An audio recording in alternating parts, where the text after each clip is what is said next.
Es hora de Café y Palabras, conociendo más de la política, la economía y la sociedad de Costa Rica y el mundo, con el politólogo Claudio Alpizar Otoya, porque la política sí importa.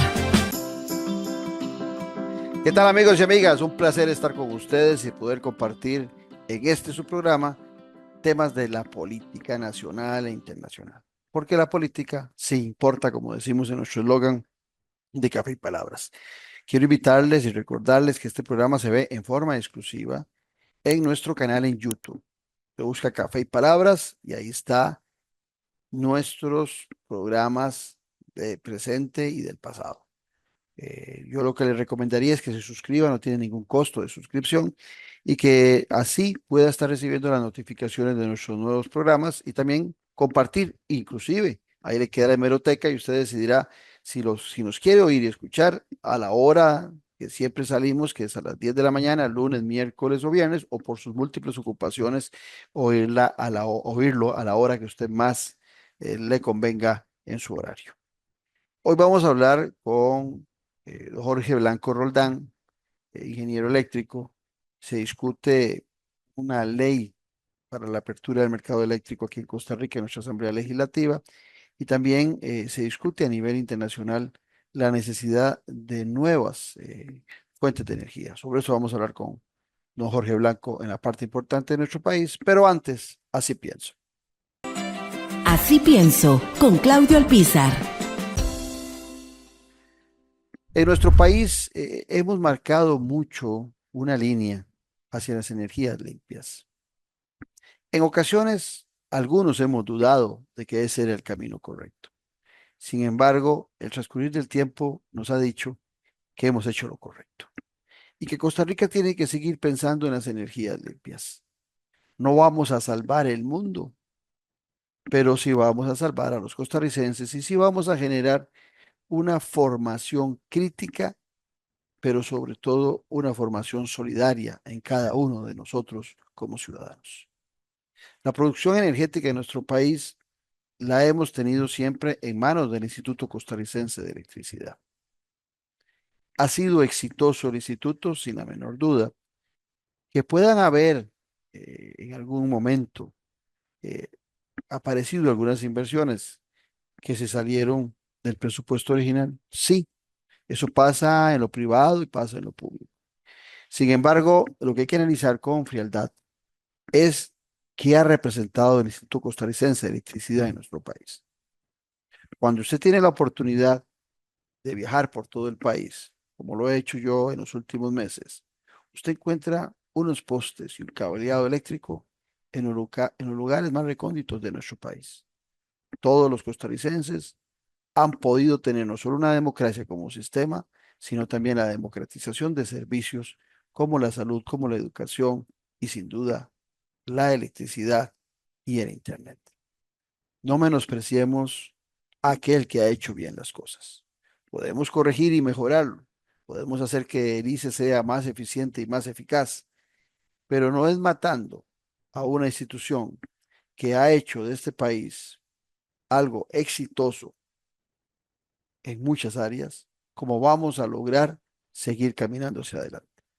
Tengamos mucho cuidado en los cambios de aquellas instituciones que han hecho grande y diferente a nuestro país, así como nos preocupamos mucho por la Caja Costarricense de Seguro Social, por nuestra educación. Preocupémonos también mucho por el ICE, el Instituto Costarricense de Electricidad. Estamos en Café y Palabras, porque la política sí importa. En breve volvemos con Café y Palabras, con Claudio Alpizar. En un mundo donde hoy la conexión con la naturaleza es más importante que nunca, existe un lugar que le invita a desconectarse del ajetreo diario y a reconectarse con su interior. Sean bienvenidos a la Reserva Natural Montaña Sagrada, donde cada paso es un encuentro con la serenidad y la belleza natural del Parque Juan Castro Blanco. Acompáñenos y disfrute de una experiencia única, donde el senderismo se convierte en una aventura espiritual, respirando ese aire puro que revitaliza cuerpo y alma. Descubra los beneficios de pasar tiempo en la naturaleza, de respirar profundamente y sentir la energía renovadora que solo el bosque puede ofrecerle. Conéctese con la naturaleza y visite Montaña Sagrada. Les esperamos para explorar y disfrutar de este paraíso natural juntos. Noche sin tregua. Sea parte de la política con P mayúscula. Todos los domingos al ser las 8 de la noche. Disfrute de las tertulias con el politólogo Claudio Alpizar con los principales actores de la política nacional en nuestro canal de YouTube. Usted tiene un compromiso con la política con P mayúscula en Noche sin tregua. Disfruta de la aventura en familia con tu nuevo MG RX8, el SUV más grande para 7 pasajeros. En la ciudad, la playa o la montaña, Costa Rica es para disfrutarla con el más grande, con el MG RX8, con tracción 4x4, 6 modos para manejo, un gran espacio interior y la tecnología de vanguardia para disfrutar en familia del confort en cualquier terreno. Descubrí el nuevo MG RX8 desde $698 al mes en nuestras sucursales de La Uruca, Curridabat, Multiplaza Escazú o en www.mg.cr. Aplican restricciones. Estamos de vuelta en Café y Palabras con el politólogo Claudio Alpizar. ¿Qué tal, amigos? Gracias por continuar en nuestra sintonía y como les prometí, aquí está con nosotros el ingeniero eléctrico Jorge Blanco Roldán, que ya nos ha acostumbrado a sus intervenciones en nuestro programa, sobre todo para ponernos en claridad cómo está el mercado energético, el mercado de la producción de energía, no solamente para asuntos de las comunidades, sino también para el desarrollo empresarial. Y sin duda, sus intervenciones siempre han sido muy aleccionadoras y nos ponen en un marco de muy buena perspectiva cómo nos encontramos en ese mercado energético. Jorge Blanco Roldán, qué gusto tenerte nuevamente aquí en nuestro programa. Un gusto para mí, Claudio, y un gusto compartir con su audiencia una vez más en este programa. Jorge, yo creo que lo importante dentro de la gran aldea global que hoy es el mundo, dentro del marco de la cercanía con que la gente hoy tiene la información y nosotros, vos y yo, con un poquillo más de años, tenemos claro de que antes no era tan fácil tener tanta información y cuando la teníamos tampoco era tan rápida como hoy en día.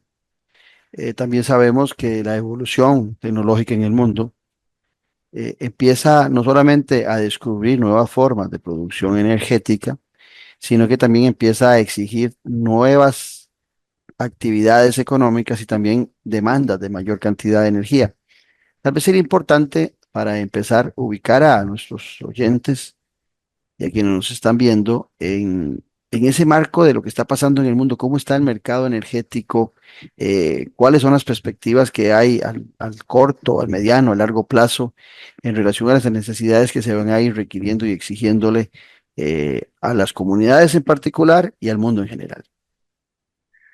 Sí, el marco referencial tiene que ver también con el ambiente y qué es lo que está pasando en los principales países desarrollados. Acabo de recibir un informe del Buró Veritas noruego y nos dice que no se va a lograr la meta de 0 emisiones para el año 2050 y no vamos a lograr mantener el 1,5 grados Celsius de temperatura. Más bien, se pronostica que para el 2100 la temperatura puede llegar a 2,2 grados Celsius, lo que está muy cerca del límite, que son 2,5, para que el efecto en la capa de ozono sea irreversible.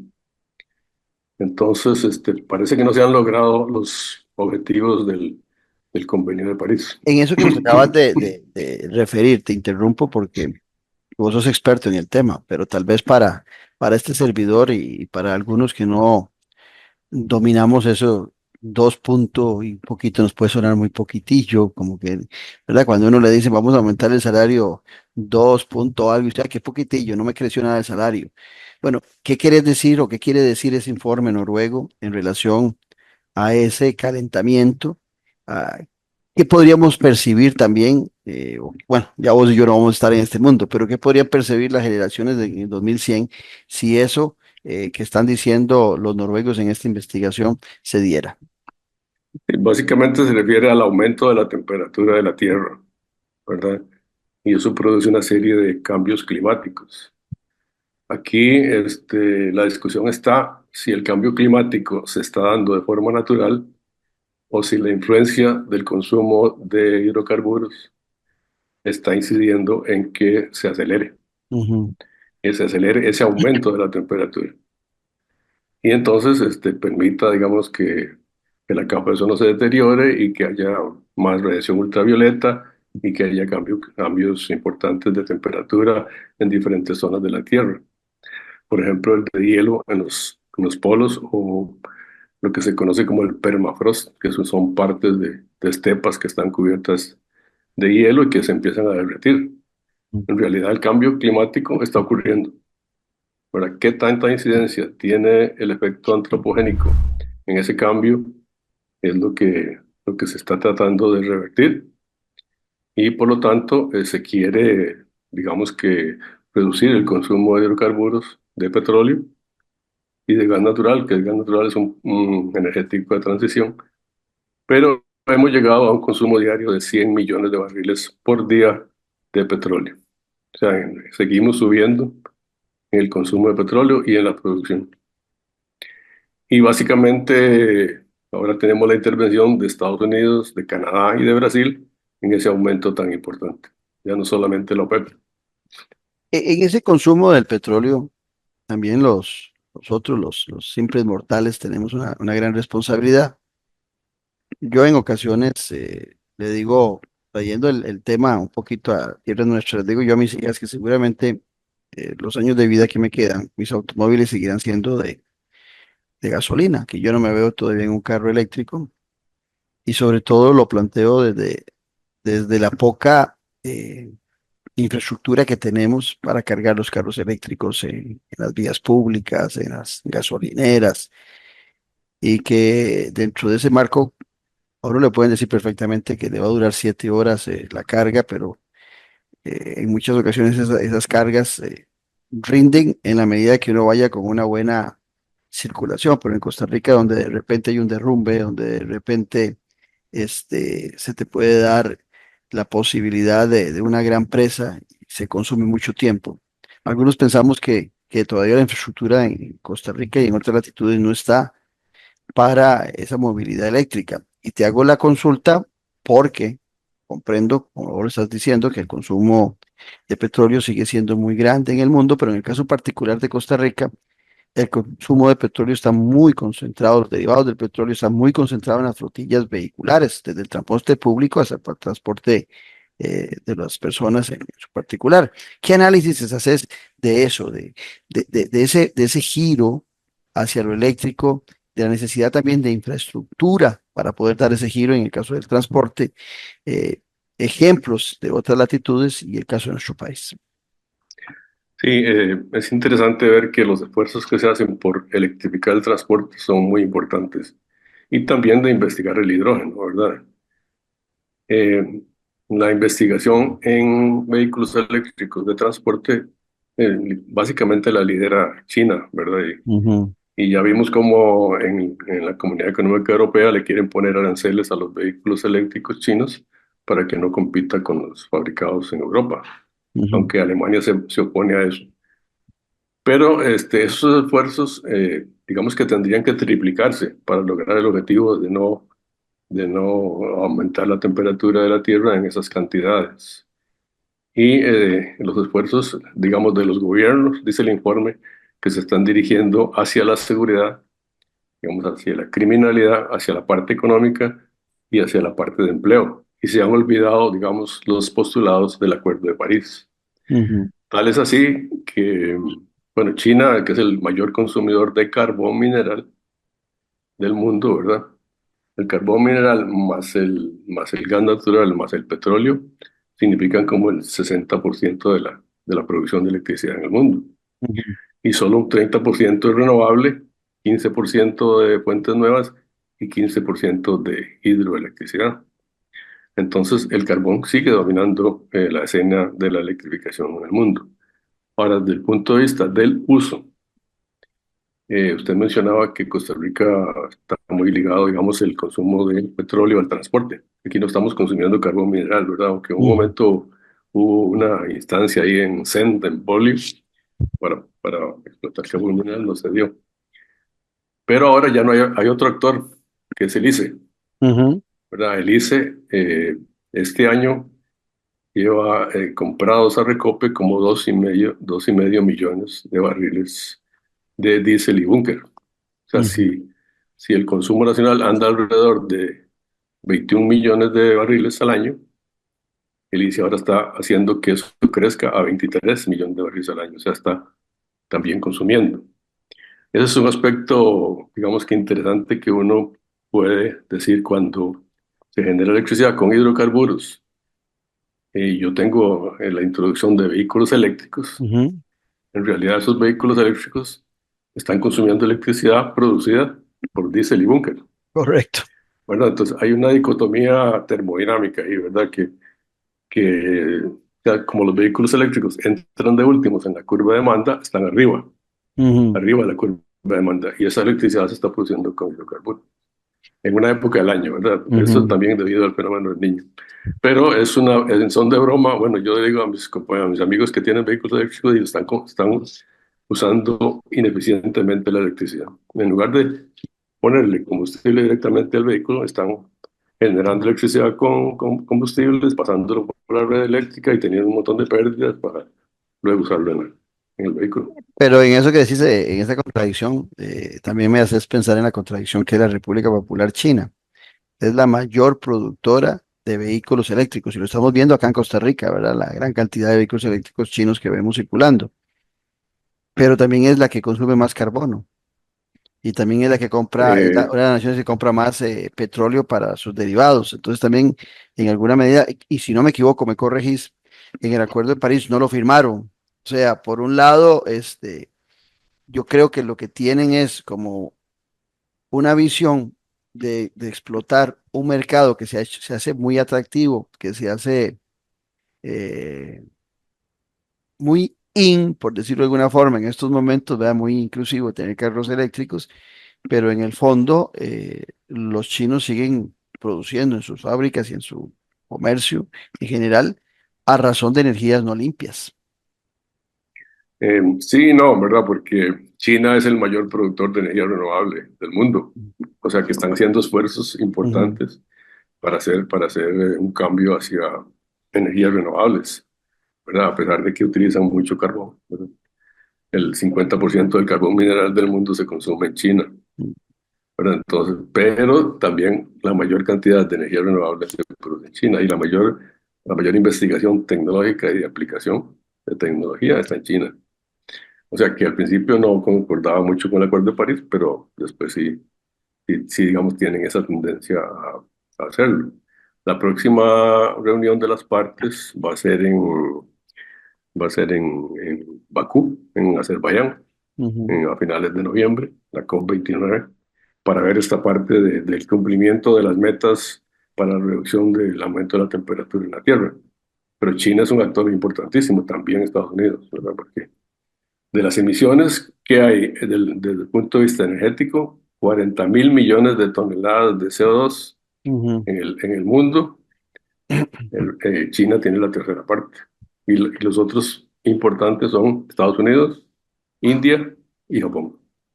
Interesante Entonces, esos se llevan casi el 50% de las emisiones. bueno, interesante que las grandes potencias, como lo estás planteando vos, tienen como objetivo ese giro, pero también es cierto que no aceptan en estos momentos las limitaciones que a nivel mundial les ponen para algunos acuerdos que no los han firmado, muy comprometedores o muy comprometidos con el tema ambiental, en vista de que saben que también su gran potencial o la posibilidad de seguir siendo potencias en mucho se debe al uso de esas energías no renovables que no piensan dejar de lado hasta tanto no tengan seguro que eso no va a influir en el poderío que ellos tienen a nivel mundial. Y en el cambio, en naciones pequeñas, como es el caso nuestro, eh, se exige mucho y algunos dicen que exigir esa utilización de energías renovables y sacrificar la posibilidad de una nación de tener petróleo, de una nación de tener gas natural, está sacrificándose a una nación pequeña de que no pueda tener los mismos derechos en su desarrollo que tuvieron otras naciones utilizando esos recursos y que de repente se castiga a las naciones pequeñas y que de ahí en adelante podríamos notar un círculo vicioso en donde las grandes potencias sí hacen ese cambio de renovación, pero sin dejar de lado la importancia que tiene su crecimiento económico, su estabilidad económica sobre la base de energía no renovable. Y en cambio a los pequeños se les quiere exigir que hagan lo que con el ejemplo no han hecho los grandes. Te dejo la intervención a vos porque Sí, es muy- esa es muy- era, me llama mucho la atención ese tema. esa era una posición muy ortodoxa de izquierda en el pasado, Ajá, ¿verdad? Que los países desarrollados hicieron su desarrollo con petróleo barato y los países en desarrollo hacían su desarrollo con petróleo caro. Esa es una ajá, posición de izquierda, ujú, digamos que ya olvidada, ahora la han adoptado muchos más, ¿verdad? Porque sí, los países desarrollados no van a dejar de alimentar su desarrollo con energías fósiles, claro. ¿verdad? Están haciendo el esfuerzo por cambiar, pero lo que pasa es que la velocidad de cambio no es como quiere el Acuerdo Ujú, de París, no es como se requeriría para evitar, digamos, el peligro del aumento de la temperatura de la Tierra. Pero bueno, va mucho más lento, ¿verdad? Ya ahora estamos pasando a 2,2 grados Celsius de aumento al año 2100. Ya no es, la meta no es el 2050, sino que es el 2100. ujú, Y entonces, bueno, la electricidad más barata se produce con carbón mineral, ¿verdad? No es con energías renovables, pues, es con energías renovables, pero el carbón mineral es una planta eléctrica que funciona las 24 horas del día, los 7 días de la semana. En cambio, la renovable, la solar, funciona de 10 de la mañana a 2 de la tarde y la eólica un 40% en el año. Entonces tengo que tener más centrales de esas, pero además tengo que tener energía firme. ujú. Y entonces por eso se habla del gas natural como el elemento de transición del carbón mineral y del petróleo a una energía fósil menos contaminante. El gas natural solo tiene moléculas de metano, o sea, una molécula, que no es como el diésel que tiene una cadena de moléculas de carbono, ¿verdad? El gas natural básicamente, y el gas natural licuado es básicamente metano, le quitan el azufre, le disminuyen las emisiones y entonces es un energético más favorable que el carbón y el diésel, por ejemplo. Pero en el mayor productor de gas natural en Estados Unidos, y diésel también es el mayor consumidor. Y Sí, aquí en Centroamérica ya estamos en es el dilema que yo decía, bueno, aumentamos las renovables, solar y eólica, pero ¿qué hacemos con la energía firme? Y entramos en los parques nacionales a explotar energía geotérmica para tener energía de base o hacemos una planta de gas natural licuado importado o hacemos exploración, ¿verdad? Entonces, ese dilema no se ha resuelto en el país, ¿verdad? La gente dice, vamos por renovables, pero las renovables son muy intensivas en el impacto geográfico. ujú.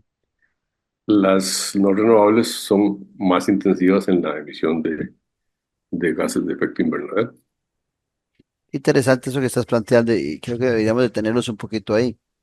Recuerdo que en la reunión del G20 en Buenos Aires en el 2018, una de las conclusiones que sacaron los países que participaron en esa reunión del G20 era que era fundamental preocuparse por el desarrollo del gas natural porque era la energía que podía permitir la transición de energías no renovables, eh, menos amigables con el medio ambiente, como los hidrocarburos y que nos permitía acercarnos al desarrollo de esas energías no contaminantes que tan importantes son para la vida en armonía del ser humano y la naturaleza. Sin embargo, aquí en Costa Rica, esa discusión, como lo estás planteando vos, es una discusión que muchas veces no tenemos o que se da desde posiciones muy ortodoxas, ¿verdad?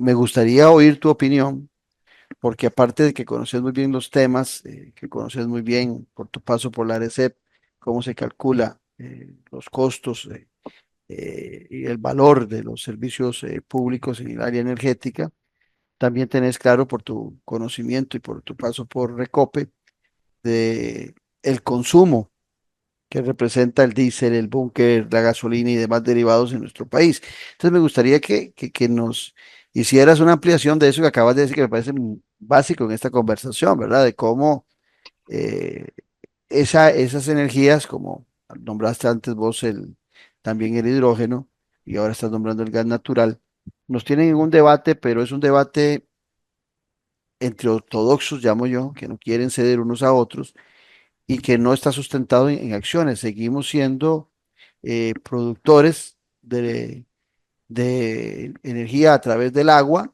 pero que también se ve, como vos lo decías, perjudicada en algunas ocasiones cuando por el efecto del niño tenemos sequías y tenemos que utilizar para producir electricidad el búnker o el diésel.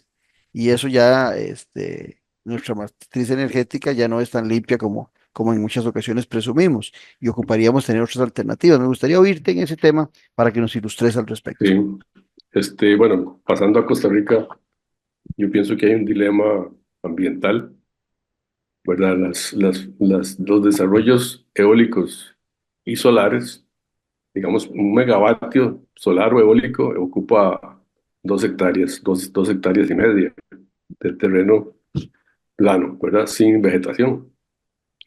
Entonces, si yo quiero tener una instalación como Garavito, que tiene 300 megavatios, voy a necesitar 600 hectáreas. En cambio, Garavito está en un área de 2 hectáreas. Ujú. Entonces, tengo concentrada la energía térmica, así fue desarrollada en el mundo. La energía térmica estaba cerca de las fábricas, cerca de las ciudades, para no tener que transportarla, pero era fácil almacenar el carbón o almacenar el petróleo.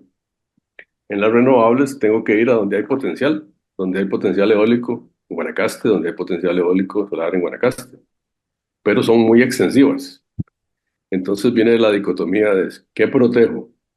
La parte forestal, reforesto, protejo la parte de biodiversidad. Por ejemplo, la cumbre de biodiversidad mundial va a ser en Cali, Colombia, a finales de octubre. Entonces, ¿qué le doy prioridad? O sea, le doy prioridad a la parte de biodiversidad. No la quiero mantener porque son fuentes de medicinas, son fuentes de agua, etcétera, en el país. Este país produce 8 millones de toneladas de CO2 al año, el sector energía, contra, no sé, contra 40.000 millones de toneladas que produce el mundo. O sea, no es que seamos un país importante en cuanto a las emisiones de CO2. O sea, vea que El Salvador ya tiene una planta de gas natural. Honduras también está terminando una planta de gas natural, Nicaragua también, Panamá tiene dos, una de 630 megavatios. ¿Por qué? Porque se requiere energía firme. Para poder tener más renovabilidad, se requiere tener energía firme. Y la energía firme solo la dan las hidroeléctricas muy grandes o la geotermia, ¿verdad? En proyectos pequeños de 50 megavatios o los hidrocarburos. Pero en lugar de tener esas plantas térmicas que alquiló el ICE en Moín, yo podría haber hecho igual que los otros países centroamericanos y haber hecho una central de gas natural licuado, Ujú. que tiene muchas menos emisiones que las plantas de búnker de Moín o la planta de Garavito, y podría con esa planta base de gas natural tener más aplicación renovable. Quedémonos Pero, ahí, quedémonos ahí. Cada vez se pone más interesante esto, gracias al vasto conocimiento que vos tenés para ilustrar a la gente que nos escucha. Ok, tenemos algunas plantas que hemos desarrollado para cuando requerimos un apoyo para la energía que producimos a razón del agua, que es lo que siempre pregonamos y le decimos al mundo, pero en ocasiones hay sequías y entonces requerimos de esas plantas que son de búnker o de diésel. La pregunta viene por acá. Me diste 4 nombres de países en Centroamérica que tienen plantas de gas natural. La pregunta es aquí. ¿Qué tan oneroso, qué tan costoso es tener una buena planta de gas natural? Y desde el punto de vista logístico, ¿tenemos gas natural en Costa Rica y tendríamos la cantidad suficiente como para también aventurarnos a tener esas plantas de gas natural en vez de esas plantas con hidrocarburos que vos hacías mención? Es un tema bastante clásico, ¿verdad? De mucha discusión.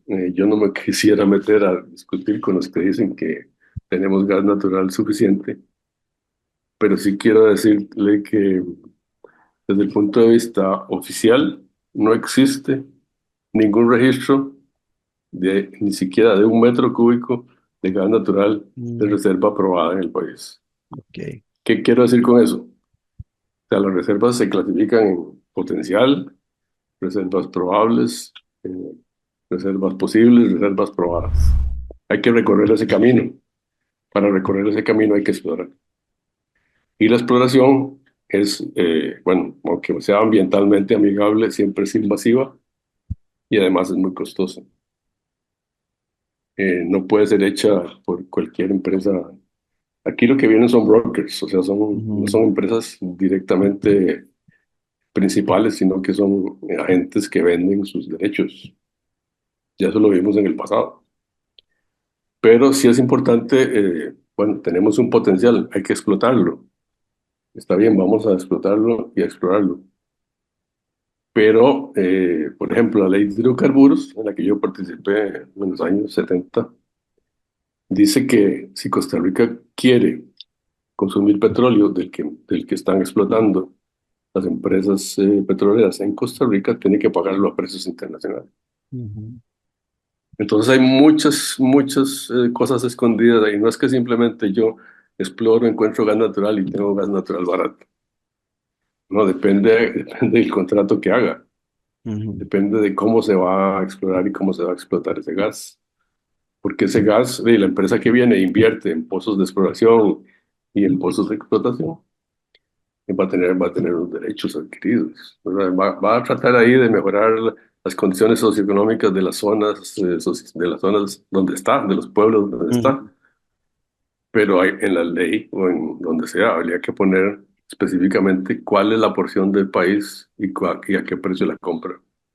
Porque si no, es igual, es ir a comprar al mercado. Ujú. No, no, te preguntaba porque entonces, que haya plantas de gas natural en países centroamericanos cercanos a nosotros, no hace a toda la región rica en gas natural, no necesariamente.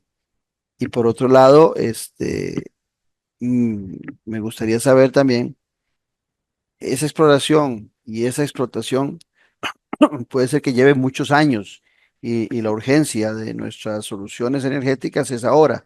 Y ya hemos ido avanzando en lo solar, hemos ido avanzando en biomasa, en otros temas que tal vez sería más interesante para el país seguir por ese camino. Sí, posiblemente en 2 años, perdón, usted tiene una planta eléctrica de gas natural. Digamos, digamos, me pregunto, una planta de gas natural como la que tiene Panamá en Ciudad de Colón, ¿verdad? De 300 megavatios, con gas natural licuado e importado, que puede venir de Trinidad y Tobago, por ejemplo. Sería un aspecto importante para el desarrollo socioeconómico de Limón, ¿verdad? O sea, habría una planta térmica asociada a un puerto, habría obras que construir. En 2 años tendría esa planta. Qué interesante, pero aquí estamos Y hablando, Jorge, aquí estamos hablando de otro tema. Aquí estamos hablando no de producir el gas natural, sino de importarlo y tener una planta para su procesamiento y para su distribución, qué sé yo, era un poco parecido a lo que se hablaba de tener en Limón también en algún momento, cuando hizo una negociación, creo que fue un gobierno de Oscar Arias con los chinos para tener una refinadora, o sea, importar petróleo y producir los derivados, que también fue la filosofía original del Recope. No sé si vos nos podrás corregir, si en algún momento Recope pensó en la explotación y exploración del territorio nacional para tener el petróleo, o si siempre nació con esta idea que es similar a la que vos nos estás planteando, de importar el petróleo. Bueno, importemos el gas natural licuado y produzcámoslo y distribuyámoslo en nuestro país. sí, la nacionalización de la refinería de Recope fue todo un hito, ¿verdad? Porque era la Light Chemical la que operaba la refinería. Y en el gobierno de don José Figueres Ferrer se nacionalizó. Ujú. Y bueno, esa refinería se vino con todas las características de la empresa privada. pero en ese momento era solo una refinería, no había tanto oleoducto ni tanta plantel de distribución. Ujú. Pero ahora estamos en otra época. Claro. Vea, como característica importante, cuando yo trabajaba en Moín, se pagaba bono de altura, bono de temperatura, ¿verdad? Bono vacacional, y la gente decía, bueno, ¿cómo es que Recope paga eso? Ujú. Bueno, esas características de la planta venían de la empresa extranjera. Cuando se hizo el traspaso, los trabajadores ya tenían esas características.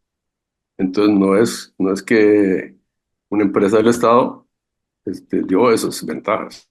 No, es que para que los trabajadores estuvieran en la refinería les pagaba un bono de asistencia, un bono vacacional. Para que los trabajadores de Limón estuvieran en la refinería les pagaba un bono de altura porque tenían que subirse a las torres. Ujú. Y les pagaba un bono de temperatura porque la temperatura era altísima. Ujú. Entonces, esas características de esa refinería, con la refinería china, íbamos a tener una refinería de 300.000 barriles por día, cuando el consumo actual anda alrededor de 50.000, 60.000 barriles por día. O sea, tendríamos que exportar el resto de la producción. Entonces, tiene otras características diferentes. Y se iba a hacer en el terreno de Recope, ¿verdad? Entonces, entramos en esa disyuntiva, así que si compartimos el terreno estatal con una empresa privada y hacemos un consorcio, vea que ese problema que se da ahora, ¿verdad? En otras latitudes, Sí, ¿verdad? claro.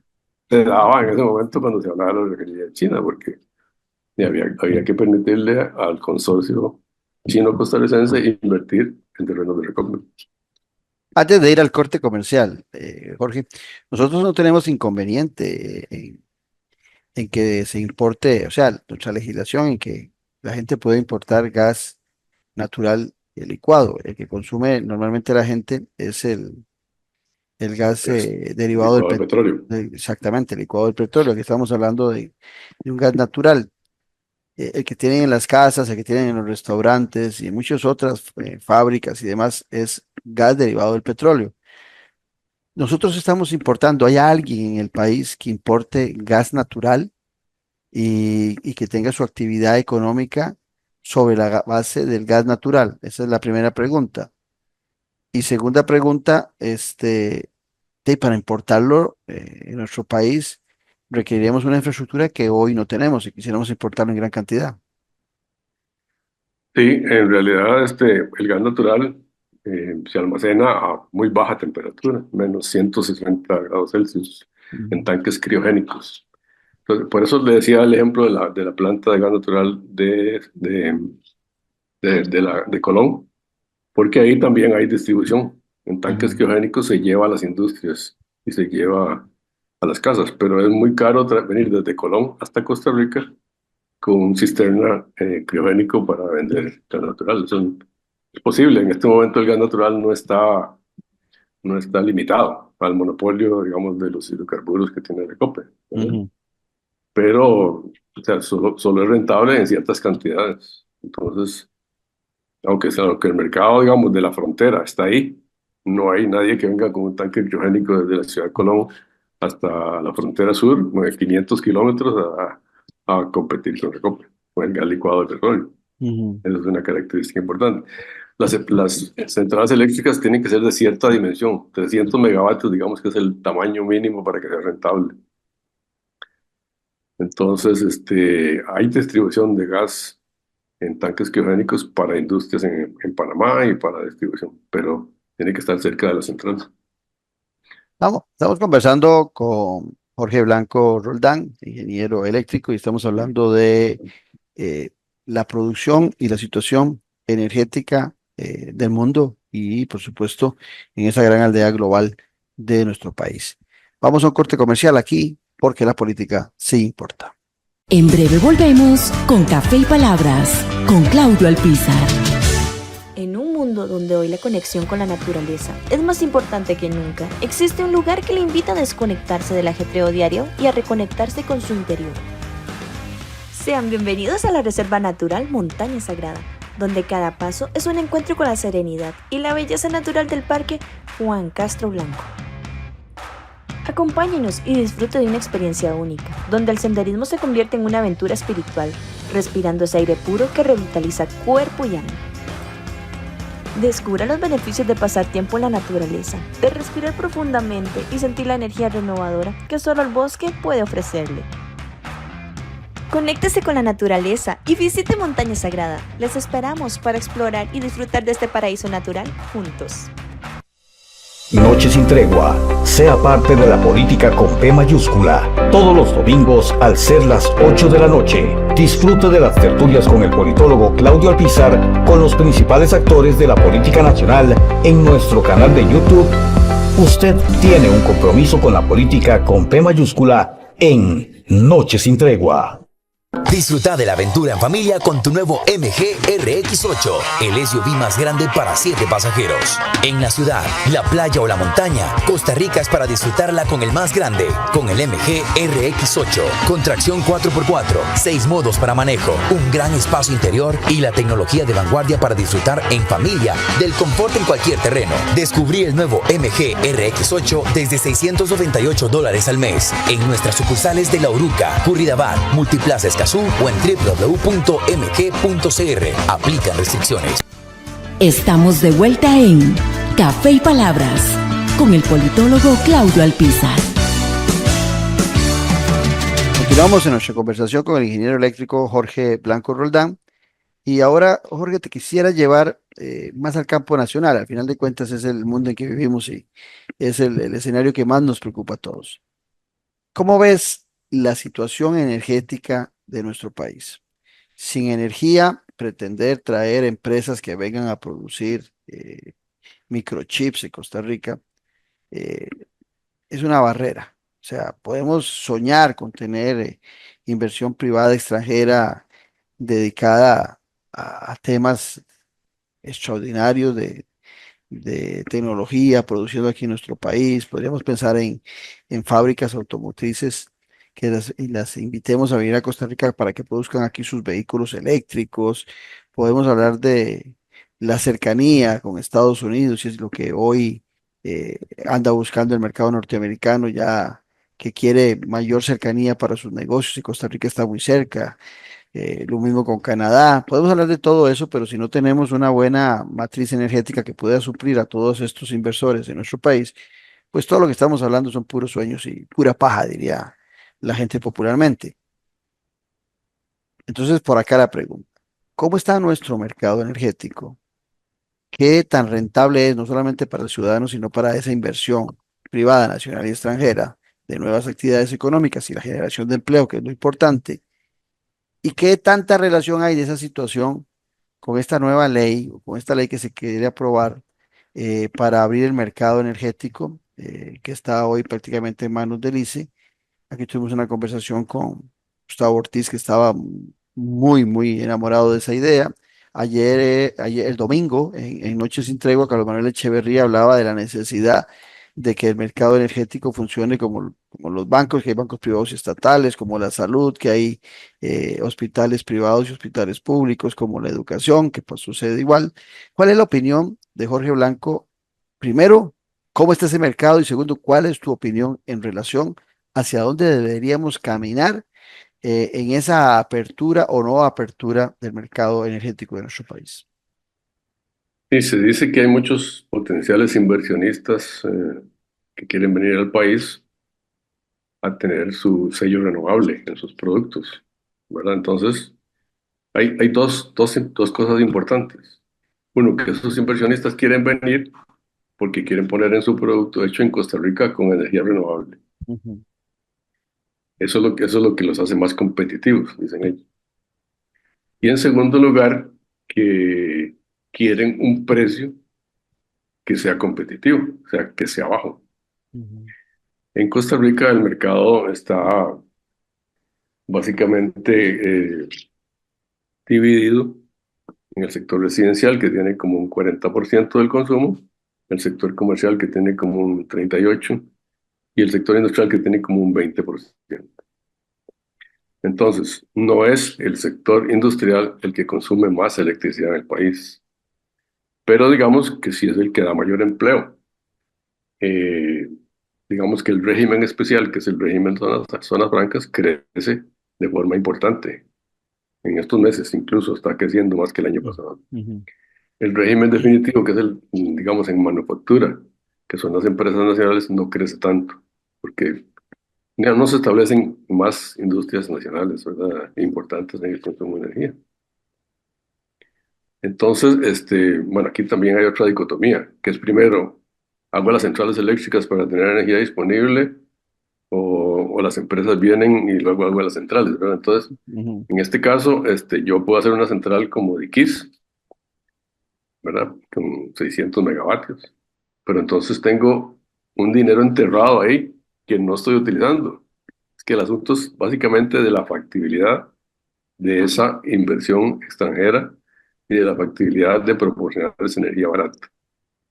Entonces algunos dicen, bueno, abramos el mercado. El mercado, ¿cómo está el mercado en este momento? El mercado está concesionado a distribuidores. Pero la ley 8345 dice que la distribución y la comercialización la hacen las cooperativas y las empresas públicas, las empresas municipales de servicios públicos, el ICE y la CNFL. ujú, Entonces, digamos, el territorio está repartido, el mercado está repartido. Por ejemplo, algunas cooperativas hacen electrificación para un consumidor que está por allá en la montaña, ¿verdad? Porque son cooperativas que quieren el beneficio social de su zona. La apertura del mercado, ¿qué es lo que plantea? Que yo pueda tener grupos de consumidores en esos mercados que ya están concesionados, que puedan comprar energía barata en otro lado, en una subasta, en una bolsa de valores energéticos que tendría un ente que estaría escrito al ministerio. Entonces, sería intervenir en esos mercados que ya están concesionados. ujú. El 45% de las ventas de electricidad las tiene el ICE en el territorio. El 33% lo tiene la CNPL. Y las demás, las demás empresas, cooperativas y empresas municipales tienen el resto, ¿verdad? Ahí tenemos un porcentaje bajo, pero ya están concesionados. Ujú, El proyecto quiere separar distribución de comercialización. O sea, que las empresas distribuidoras sigan manteniendo el monopolio natural y propiedad de la red de distribución. Pero la comercialización de esa energía, la venta de esa energía, que sea libre.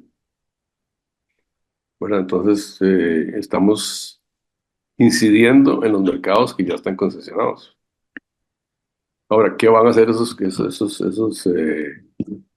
empresas privadas?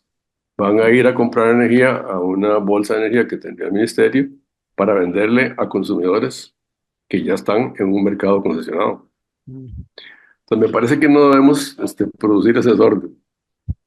¿Verdad? Sería un desorden porque sería, si yo le quito una industria grande a una cooperativa y la hago insolvente.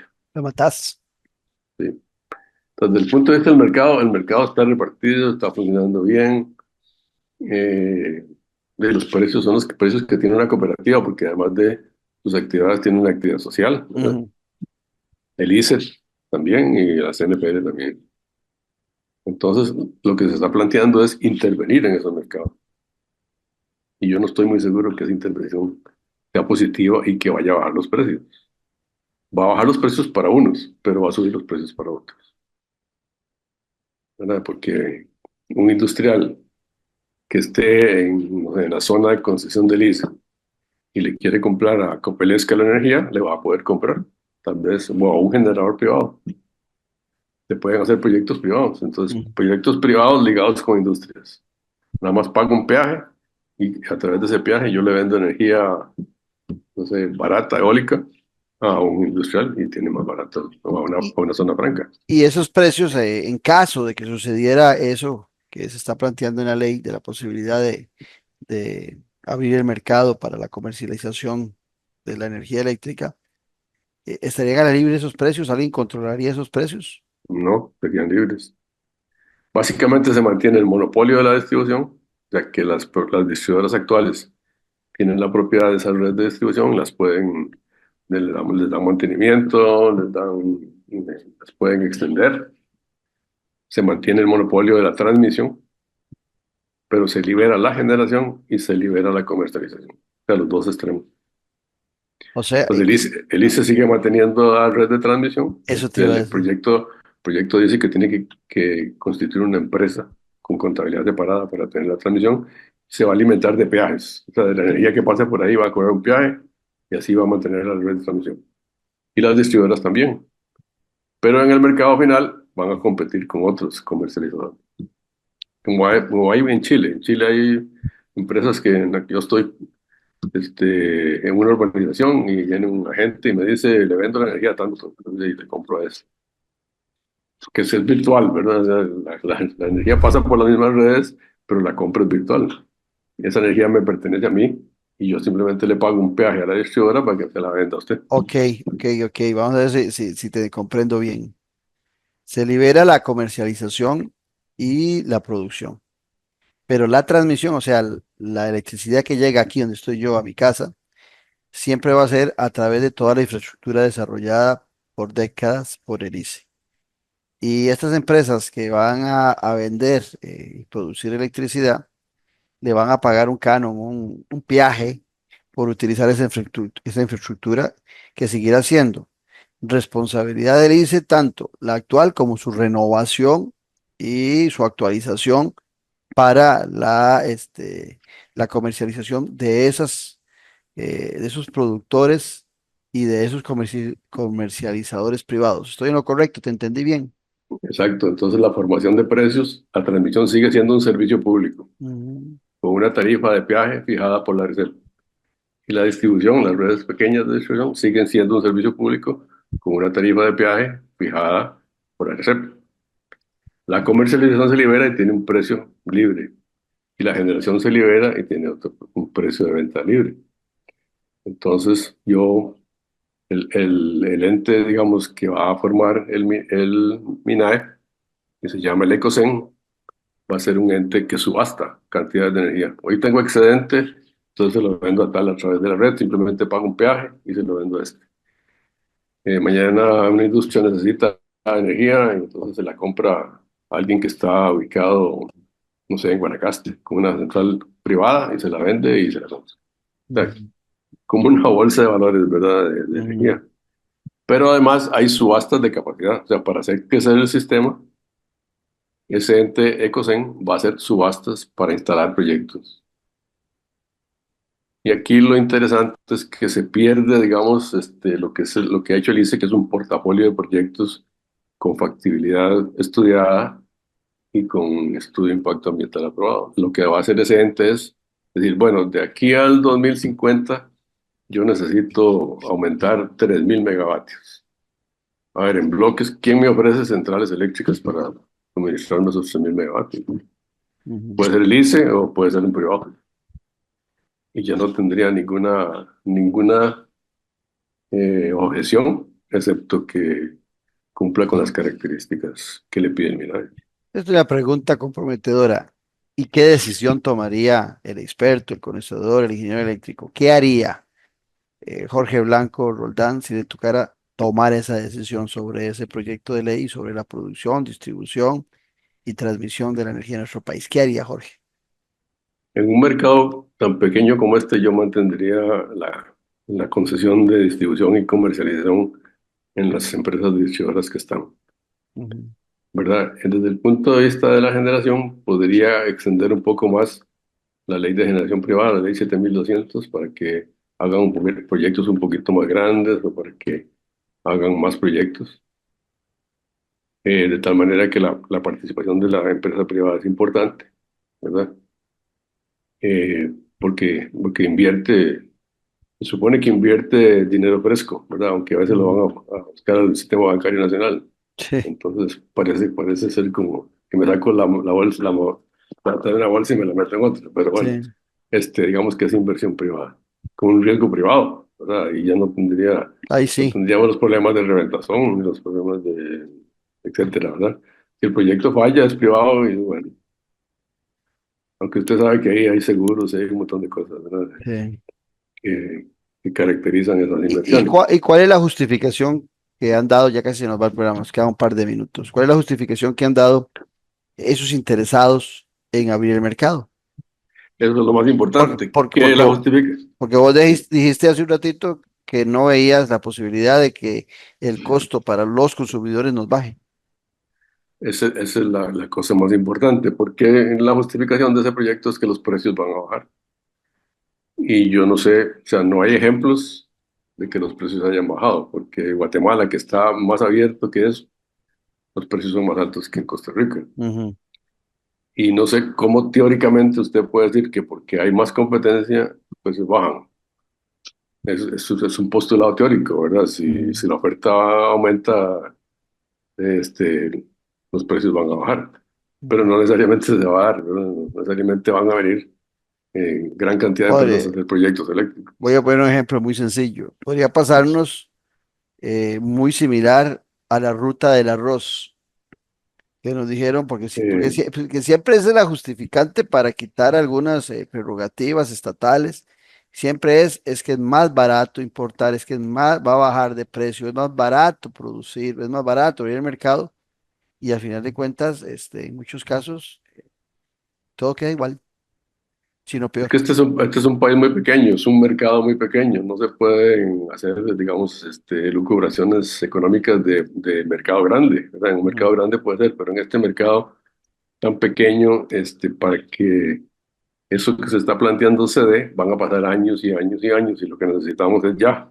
ujú, No queremos precios baratos dentro de 30 años, ujú. ¿verdad? Que los queremos ya, y para eso lo que hay que hacer es hacer más eficientes las empresas que están ahí trabajando. Sí. El ICE tiene que ser más eficiente, Diría las distribuidoras tienen que ser más eficientes. John Maynard Keynes diría, a largo plazo todos estamos muertos. ¿Sí?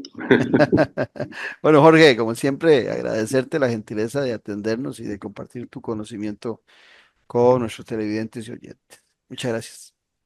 Es un programa un poco más técnico, pero bueno, hay que Aprendemos mucho. transmitirlo a la gente. Correcto, se aprende Muchas mucho. gracias por invitarme. No, hombre, a la orden, Jorge, y sobre todo a ustedes por habernos acompañado y los esperamos en nuestra próxima edición. Acuérdese de suscribirse al canal de YouTube de nuestro programa y también, por supuesto, que el horario es ahora lunes, miércoles y viernes al ser las 10 de la mañana. Hasta tanto, un abrazo. Esto fue Café y Palabras, porque la política sí importa, con el politólogo Claudio Alpizar Otoya. Café y Palabras.